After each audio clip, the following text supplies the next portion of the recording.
Little Miss Contrary by Roger Hargreaves.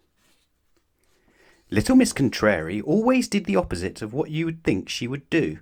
For instance, if you asked her to switch on the television, she would switch on the light. For example, if you asked her the time, she would tell you the date. And she always said the opposite of what she really meant. Mind you, it wasn't exactly her fault. It was probably because she lived in a place called Muddleland, where everything is so mixed up and muddled you don't know whether you're coming or going or coming, as they say in Muddleland. It's a very strange place indeed. The worms don't live in holes in Muddleland, they live in trees. And the birds live in holes. And if you want a loaf of bread, you don't go to the baker's, you go to the butcher's. The baker sells bananas. One morning little Miss Contrary was having breakfast, roast beef and Yorkshire pudding. There was a knock at the door. Little Miss Contrary didn't hear it at first, because it was more of a tap than a knock. Tap, tap, tap. But she did hear it eventually, and went to see who it was. She opened the door. "Hello," said a little voice. Little Miss Contrary looked down, and down again, and there stood Mr. Small. He raised his hat. "Hello," he said again.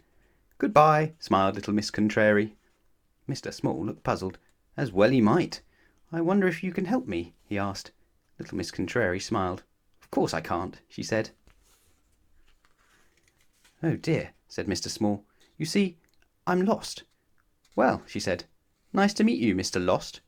"No, no," said Mr. Small. "I'm trying to find somebody called Little Miss Contrary." "That's you," laughed little Miss Contrary. "I have a letter for her," said Mr. Small. "Oh, bad," she said. "I don't get any telephone calls." "I think I'll go," said the confused Mr. Small. "Goodbye." "Hello," said little Miss Contrary, and shut the door. Mr. Small went home, shaking his head. The letter was from Mr. Happy, inviting little Miss Contrary to his birthday party. Mr. Happy had never met little Miss Contrary, but he had heard about her and thought it would be nice to have her at his party. The invitation was for 3 o'clock on Tuesday, March the 14th. At 2 o'clock on Monday, March the 13th, little Miss Contrary knocked on Mr. Happy's door. "Happy Christmas," said little Miss Contrary, and thrust a parcel into Mr. Happy's hands. Mr. Happy was puzzled. "Who are you?" he asked. "I'm Little Miss Sunshine," replied little Miss Contrary. "No, you're not," said Mr. Happy. "I know little Miss Sunshine, and she's not a bit like you." Then he stopped and thought. "Oh," he smiled, "I know who you really are.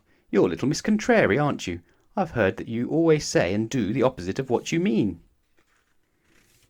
"You'd better come in," said Mr. Happy. "No, thank you," smiled little Miss Contrary. Mr. Happy led her into his living room. "What a horrible room," she said. Mr. Happy grinned. He was beginning to realize that everything he had heard about little Miss Contrary was true. "Would you like a cup of tea?" he asked. "I can't think of anything I'd like less," said little Miss Contrary. Mr. Happy grinned again and went to put the kettle on. After his tea, Mr. Happy took little Miss Contrary to meet some of his friends. He had to explain to them all that what she was saying was the exact opposite of what she really meant. "Aren't you thin?" she said to Mr. Greedy. "You have very short arms," she said to Mr. Tickle. "I like your beard," she said to Mr. Fussy. "Well," she said eventually, "thank you for the most perfect afternoon. Now I must go home before it gets light." "Perfect?" asked Mr. Happy. "Perfectly dreadful," she agreed, and off she went. "I say," chuckled Mr. Greedy to Mr. Happy, "you do know some funny people." "You can say that again," laughed Mr. Happy. "You do know some funny people," said Mr. Greedy. Mr. Happy grinned and went home. At home, Mr. Happy remembered the parcel that little Miss Contrary had given him. "It must be a birthday present," he said, and he hurried to where he had left the parcel and unwrapped it. Inside was indeed a present, and a card. He opened the birthday card first. Inside it said, "Many miserable returns of the day." And would you like to know what the present was? A pair of socks. Well, not quite a pair of socks. One sock was white, and the other sock was black.